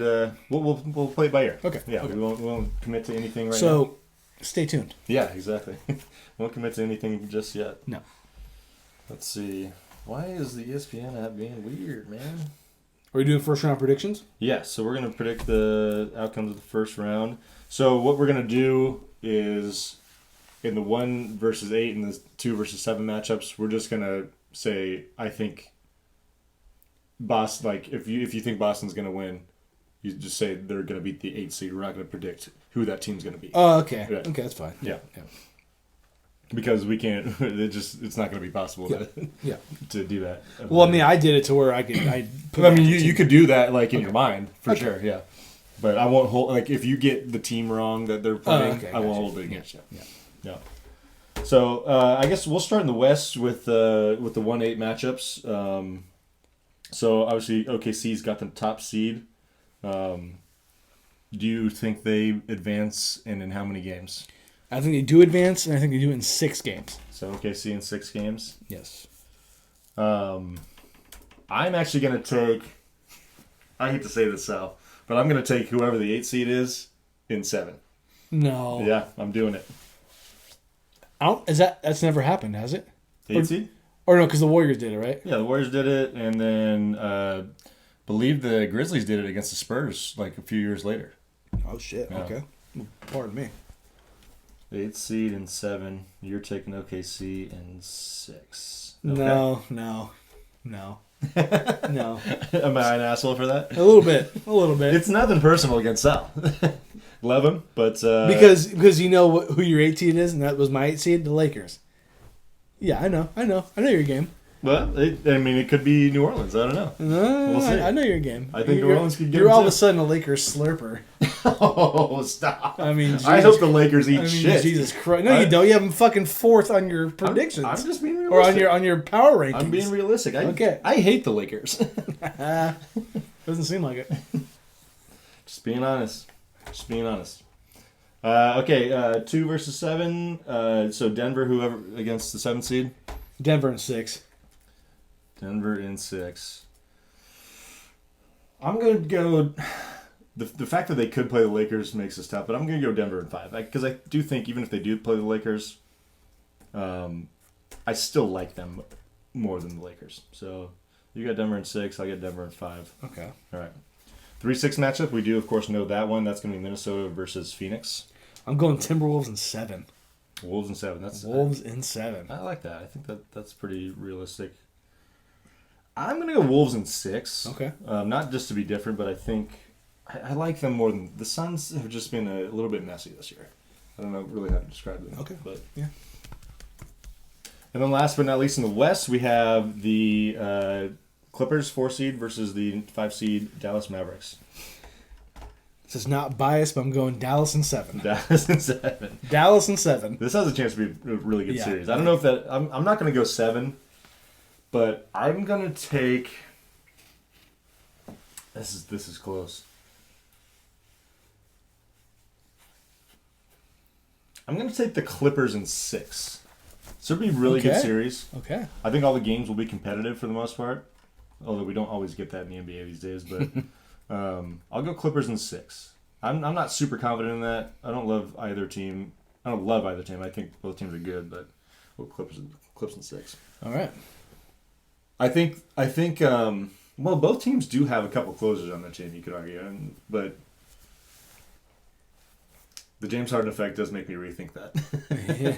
It's kind of, he's almost a curse. He almost is. I'll stick with Clippers in 6. You need a drink or what? I think I do. Let's do this. I was gonna try. Can I try that? Yeah, for sure. How's your watermelon going It's over? not good. It's not. It's an overrated beer. Is this old? No, because it just tastes like it's watered down. I mean, I know it's beer, but no, I think I'm just talking shit. But it's. I'm trying to see what the date is on this. This one says Lady Liberty on the bottom. Oh, because the Statue of Liberty's on it. Nice. It could be past this date. I don't know. Yeah, that's fine. I'm gonna finish it. Like, how's that? Is that a good lager? It tastes like Budweiser. I saw 18 packs of Budweiser at Grocery Outlet for like $15. Oh wow! They're not cold, but I think for NASCAR, I'm gonna go there to get some Do it. Fucking. And then we're gonna do Tall Can Roulette. Are you on board? Yeah, I'm getting Bush. You get 3, I get 3. I get 4. Devin gets 3. We got everyone pitch in so that it's like a big mix of shit. You want everyone to buy one? I mean, I think we should throw it out there. Everyone bring a surprise. But then everyone picks their. Yeah, then everyone picks one. And then Devin had the idea of putting each tall can instead of fishing for it, because you can kind of feel it. You put it in a brown bag and we'll line them all up. Sure, yeah. And so someone would say, I want that one. Fair enough. Sounds good. Yeah. That's a good lager. I like that. That's better than this. I mean, it's not. I haven't had this beer in a long time. It's just, I don't know. Yeah, it's kind of shitty. I'm not. Oh, yeah, I agree. I don't need a fruity ass beer like that. Hey, Sharks score! Hey! It's only 9-2 Only now. 9-2. So you're saying there's a chance. Well, I get 4:31 left. So you got to score 1 goal every 30 seconds. We got Hey. Okay, let's move on to the Eastern Conference. Okay. Boston will be playing whoever the 8th seed is, most likely either Philly or Miami. Who you got there? Celtics in 5. Celtics in 5, yeah. That sounds right. I'm going to go Celtics in 6 because I feel like they're going to get a wake-up call at some point in the series. They'll get tested by one of these teams because, they're formidable teams. But I do like the Celtics to move on to the second round. Knicks versus the 7th seed. This is interesting because depending on who it is, it could be a matchup problem for the Knicks. That being said, I think the Heat will be the 7th seed, and I picked the Heat in 7. All right. 7 seed and 7. 7th seed and 7. I like it. But if it's not the Heat, I don't love that pick. That's So you like if it's the Sixers, you like the Knicks convincingly over the Sixers or tight one?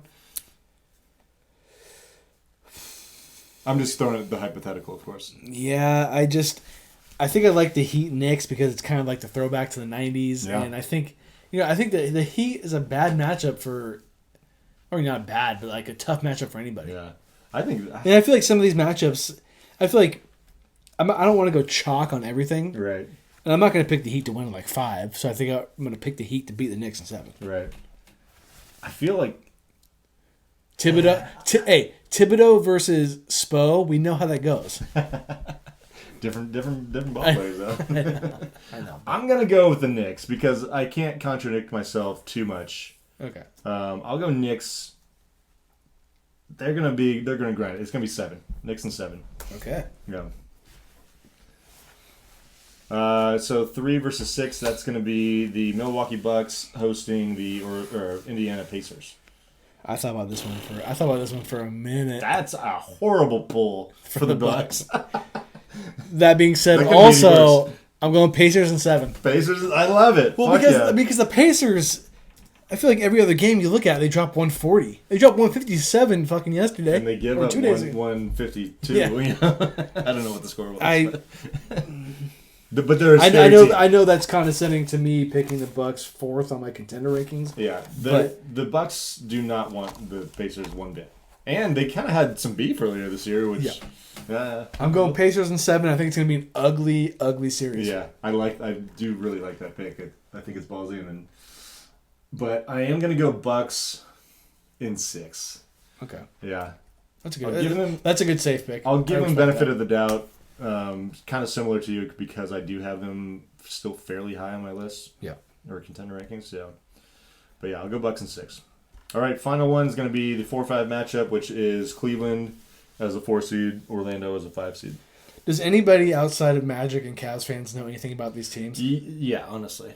Like when I saw this, I'm like, I have no idea. As a cop out, I'm going to pick the higher seed. I'm picking Cavs in 6. Yeah. I mean, I don't know. I mean, I know I've seen Banchero because he played the Kings, and he's a player. He is a massive human. Yeah. He just looks bigger than everybody else on the basketball court. He's got the shoulders. He's 6'10" and handles the ball pretty well. He's a good ball player. He's gonna. So I mean, if the Magic win this series, I wouldn't be shocked. Yeah. But given how the Cavs have been as a team the past few years, I think they have something going. Okay. They got good chemistry. They got a little experience. They're building some chemistry. Their guards are way better than the Magic's guards. I mean, obviously you got Garland and Donovan Mitchell. So I'm gonna go Cleveland. I keep forgetting that Donovan Mitchell's on the Cavs. Yeah. I really do. Yeah, I'll go Cleveland 5 actually on this one. I was really confident about them kicking the Knicks' ass last year, and that was the exact opposite. Yeah. I don't see it with the Magic yet. I think they were a pretty good story this year. Yeah, kind of like the Pacers. But I'll take the Cavs at 5. First round predictions are in. I don't feel good, but we'll see how it goes. We're pretty different actually, all the way across. I'm happy. That's usually not the case. Yeah. Our contender rankings are way different too. Yeah. But it's hard. Like we said though, after 1-2, it's you're all garbage. 1-2 is going to be the finals. If it's not, I won't be super shocked, but the odds are not in favor of that. Okay, so a little news before we move on to last call. the Buffalo Bills, they traded Stefon Diggs to the Houston Texans. Yeah. Devin, say goodbye to your boy. Although I think she was pretty happy about that, right? Yeah. Or not disappointed. Put it that way. It was time. I think he was being a little bit of a diva in training camp last year, not showing up and all that shit. Mm. So and he really, the second half of last season, he was almost irrelevant to that team. So the Texans, in my opinion, are officially the best team in Texas out of 3 teams. It's the Texans, the Texas Longhorns, and the Dallas Cowboys. That's me making a joke, of course, but and in the future Dallas Chiefs. Ted. I'm kidding. I mean, I'll get a shirt. Dallas Chiefs? You kidding me? That is whack. Ditch my shit real quick. I mean, it's a big move for the Texans. I mean, DeMeco Ryans, he's not playing. Yeah, it's a big name. He is for not sure. playing. I think he could go really well with CJ Stroud. Yeah, but we'll see. I like. What will the sophomore slump be for CJ Stroud if there is one? I'm predicting he's going to still be really solid next year. I really do.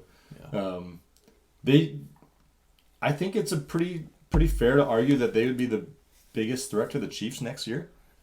I've heard that, and I don't necessarily disagree, but man, it's a crazy thought. Yeah, I just the Lamar Jackson trend is too established. It's a roller coaster. Yeah, and then obviously the Bills are they're not tanking, but they're clearly not in win today mode. But I mean, let me ask you this: you see, divisional round, maybe championship game, AFC, Chiefs, Texans. I'm still taking the Chiefs. There's no question. Well, I mean, I'm just like, because that's the thing is like, yeah, I mean, the Texans, they feel like they're close, but then when you play the top dog, it's like, fuck, dude. But I think it's okay because CJ Stroud's going to be in year 2. Like, if you're in year 4 and it's still the same thing, then you're like, okay, maybe we're not there yet. Yeah. But yeah, I think it's a big name on the move, and we'll see what happens for Houston next year. You know what the NFL probably wants? AFC Championship game. Jets, Chiefs. Yeah, they definitely do. They definitely want that. If Aaron Rodgers beats Mahomes in that game, it would break the internet. Niners, Jets, Super Bowl. I hope we'd wreck Aaron Rodgers' shit. I mean, you guys always have. But if his whole thing was, he's always hated the Niners because they never drafted him. And you guys always kicked his ass. But if you guys play him in the Super Bowl and he's a Jet and he beats you guys, that would be so lame. that'd be the ultimate. That'd be the ultimate. Arizona Coyotes are expected to relocate to Salt Lake City next year. That is a hockey team for those of you who don't know who that team is. It's our last bit of hockey news for the year. I think they've been trying to move the Coyotes out of Arizona for a long time. I do hope they rebrand when they move to Salt Lake. They're going to be playing where the Jazz play in Utah. But it's a long time coming for this move. Will they be called the Salt Lake Coyotes, you think? The Utah Coyotes? That's why I'm thinking they need to rebrand. I like the Salt Lake Coyotes, that could work. I don't think that Coyotes are as prevalent there. I wouldn't guess, anyways. But you never know. Sharks lost, by the way. Sharks did lose. 9-2, just wrapping the game up. Just another day. Just another day at the igloo for the Oilers. I imagine they're in the playoffs, right? Yeah. They're good. They've wrapped it up. Also, Scotty Scheffler won the Masters yesterday. His second green jacket in 3 years.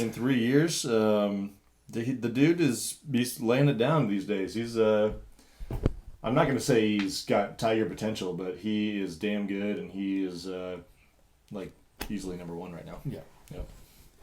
Tiger did make his 24th consecutive cut at the Masters. Ended up finishing 60th plus 16 on the tournament, which he had a really, really rough Saturday. I think he shot an 82. But it's great to see him out there. I know he's had a really tough time finishing tournaments. It was the first time finishing 72 holes since last February. For him, it's good. Yeah. I mean, he doesn't have the most majors of all time, but this, for him, it's a win. Yeah. I mean, he probably will say he doesn't believe in like moral victories. Thank you. But it's a win. It's a win. Yeah, I agree. I mean, I don't know what he could have really expected. I know he said before the tournament started, like, if I put it all together, I could win. It's like, let's be realistic, though. You know, I think, in hindsight, he's probably like, maybe I didn't play as well as I could have, but I'm glad that I made it as far as I did. You know, and was able to finish the tournament. Yeah, didn't have to walk off. You know, as like a gimp. Yeah. So I'm happy for him. Yeah. He's had a great career. Other news, you didn't want to talk about Ross Chastain yesterday? Shut the fuck up. No, I don't, Well, actually. you wanted to throw my boy Brad Kent on the bus. And when I texted you, I saw the replay, and I was like, that was not him. So I was at work when it happened. Or no. We were watching on Garrett's phone.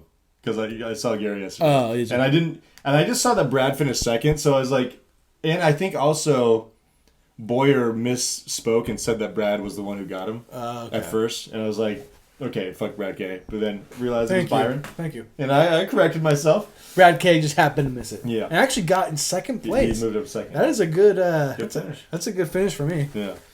I think I was just definitely pissed because Chastain was near the front all day long, and just Chase Elliott ran away from him, and they got fucking spun out. So you were with Garrett for the race? Yeah. Okay, he came into work, and then we hung out for a little bit afterwards. Nice. To watch the end of the race.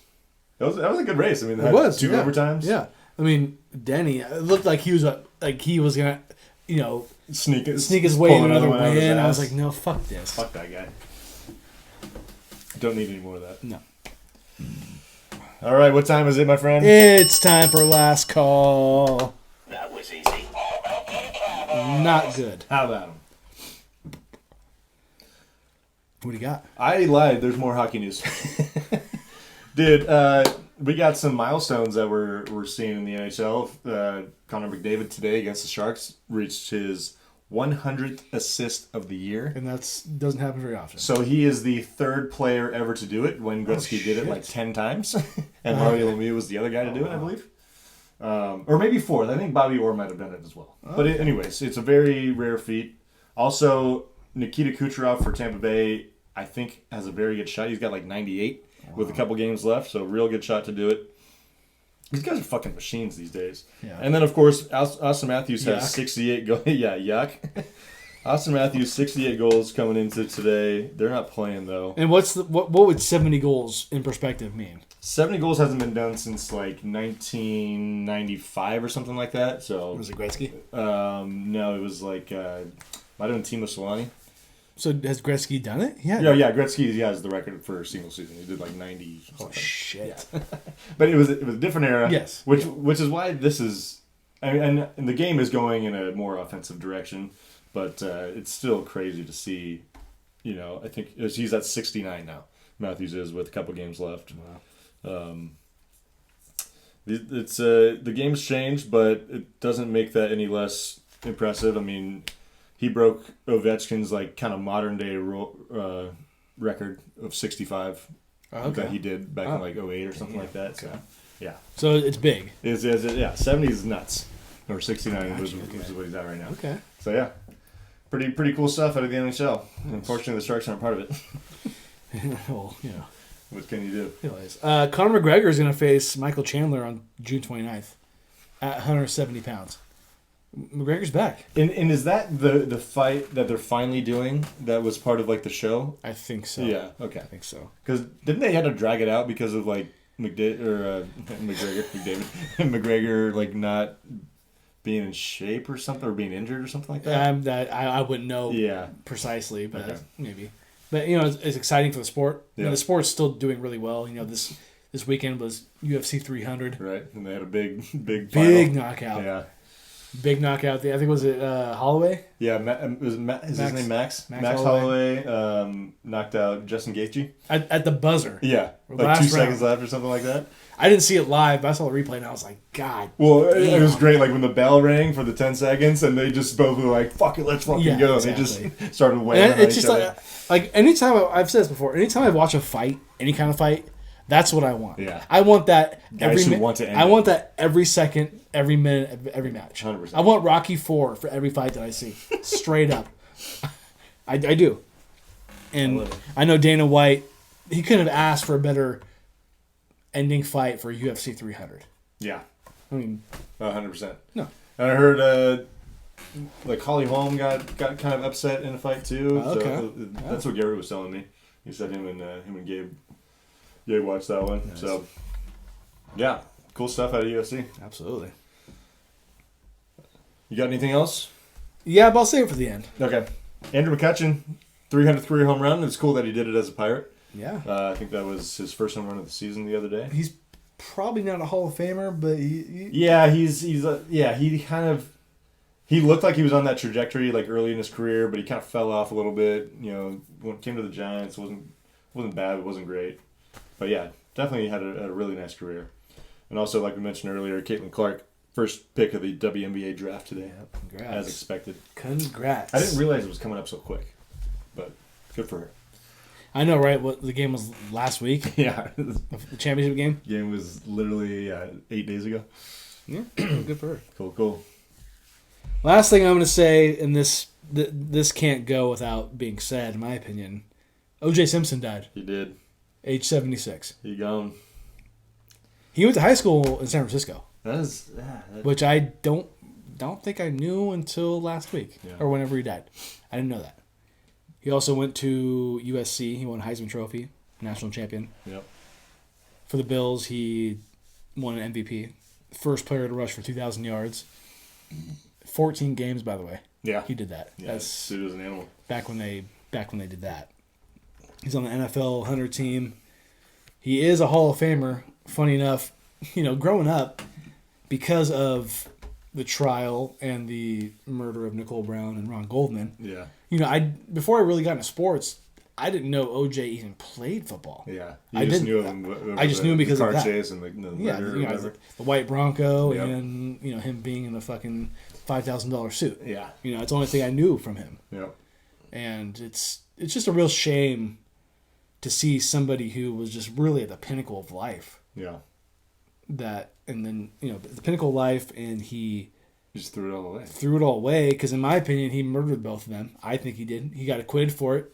There's so much evidence that said he did. he didn't go to prison for it. He did not. Yeah. He went to prison for stealing his own memorabilia later on, Right. way later on, which I think, if I heard right, is ironically on the same day that he got acquitted. Is that right? Some along those lines. But he's dead. And I'm not going to say rest in peace because I don't hope he rests peacefully. No. I'm not going to take a shot for him like I do normally for people who die because he doesn't deserve it. But I thought it was... He's got a place in sports history. He's got a place in sports history. Yeah. It's he's not black, he's OJ. Yeah. Yep. But That's it. Yep.